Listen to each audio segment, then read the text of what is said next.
Profeta 20, Santa Faustina y la más grande de las profecías. http://www.youtube.com/watch_vf2 il 51-teu et t=16s. Hola, es el año 2016, en el libro de Mark Dutale, dedicado a las profecías, y en este capítulo me gustaría hablar de un santo que los polacos están llamando para ser nombrado doctor de la Iglesia.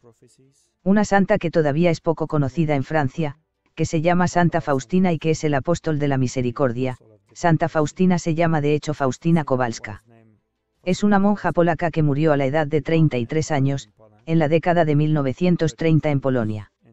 Era una monja contemplativa, muy entregada a Dios, que irritaba a un poseedor por su inmensa piedad. Lo único que no sabía era que veía a Cristo en su misericordia, que le hablaba, que le mostraba cosas. Y con la orden de sus superiores, puso estas cosas por escrito. Así que, obviamente, cuando vemos a Cristo podemos decir que somos un místico, pero podríamos preguntarnos, ¿era un profeta?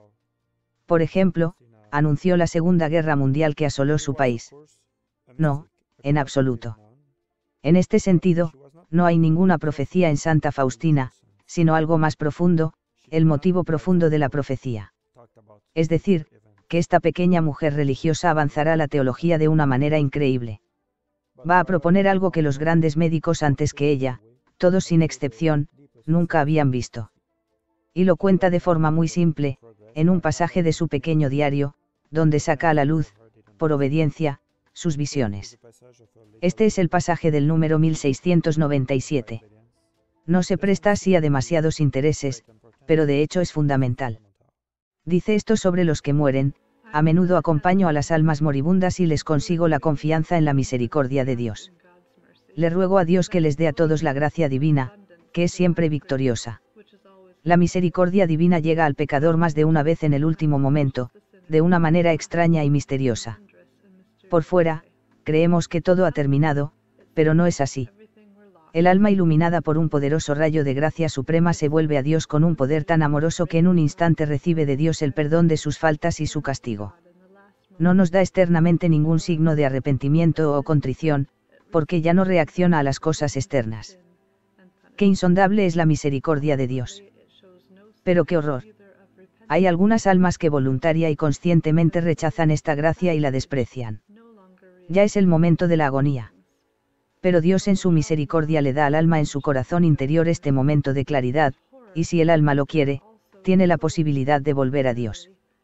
Pero a veces hay almas con tal dureza de corazón que conscientemente eligen el infierno, fallan no solo en todas las oraciones que otras mujeres dirigen a Dios por ellas, sino también en todos los esfuerzos divinos. Para entender cómo este pasaje cambiará la teología católica, hay que entender cómo la mayoría de los teólogos católicos han funcionado durante los últimos 8 siglos. Funcionan confiando en el más grande de los doctores, Santo Tomás de Aquino, un médico preciso, científico y lógico.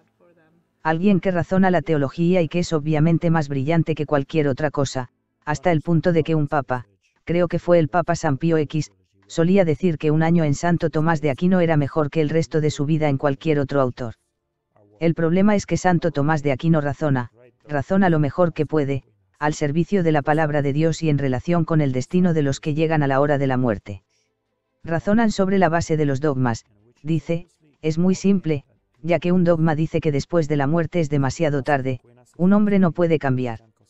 Está determinado para siempre en su destino eterno, y si ha llegado después de la muerte sin la gracia de Dios, sin esa vida divina que le hace amarlo de corazón a corazón por la caridad, es inmediatamente conducido al infierno, para sufrir varios castigos según su estado.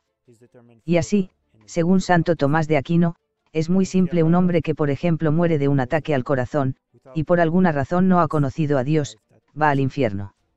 Así que pone en el infierno a los niños que murieron sin bautismo. Es un infierno sin sufrimiento en este caso, que se llama limbo eterno, ya que no han pecado. Pero murieron sin gracia, tienen el pecado original, eso es un hecho. Por lo tanto, pone en el infierno a los que no han conocido a Cristo. Y sobre esto, tiene una duda, un pequeño pasaje en el De Veritatae, 2 líneas donde dice, tal vez un hombre de buena voluntad, Dios le daría una visión, como lo hizo con Cornelio, para que se convirtiera, ¿por qué alejar de Dios en el infierno a las personas que mueren en la ignorancia involuntaria de Dios? Todavía parece curioso. Aquellos que caen en un estado de pecado mortal de debilidad, por ejemplo un cristiano que es ferviente toda su vida y por ejemplo engaña a su esposa una vez. Una vez que la engañó y al hacerlo, tiene un ataque al corazón, muere. Es desafortunado para él que la muerte venga como un ladrón y todo lo que tenía que hacer era tener cuidado, está en el infierno por la eternidad. Sigue siendo algo terrible que puso a la gente frente a un Dios con doble personalidad, en la tierra infinitamente misericordioso dispuesto a perdonarlo todo, y después de la muerte aplicando una estricta justicia, un poco como una lotería al final. Ya que tener un ataque al corazón en el momento equivocado es un fastidio, pero así es como es. Resultado, las personas que se sentían atemorizadas por el infierno fueron muy cuidadosas, se comportaron bien y multiplicaron las obras para no ser condenadas por sorpresa. Ahora Santa Faustina llega y dice algo completamente diferente. Con esta pequeña palabra dice, la muerte es un pasaje, dura un cierto tiempo, y en este pasaje los hombres reciben una luz extraordinaria de Dios que les permite convertirse, mientras que externamente ya no reaccionan, están en agonía. De hecho, por fuera están como muertos, están en el pasaje de la muerte, y este pasaje, no dice cuánto tiempo, va a durar. Y luego Martha Robin, unos años más tarde, especificará en sus propias visiones, 3 días, a veces más si hay tiempo para ayudar. Martha Robin incluso se dará cuenta de las cosas en el acto, ya que su hermano Henry se había suicidado, porque sufría una enfermedad muy dolorosa.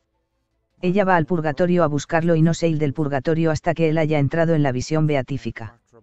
Esto demuestra que un hombre que se ha suicidado, que una vez se consideró muerto, en un estado de pecado mortal y debilidad, puede ser salvado. Así que hay un pasaje. Entonces, obviamente, a partir de ahí, entendemos cómo todo cambia.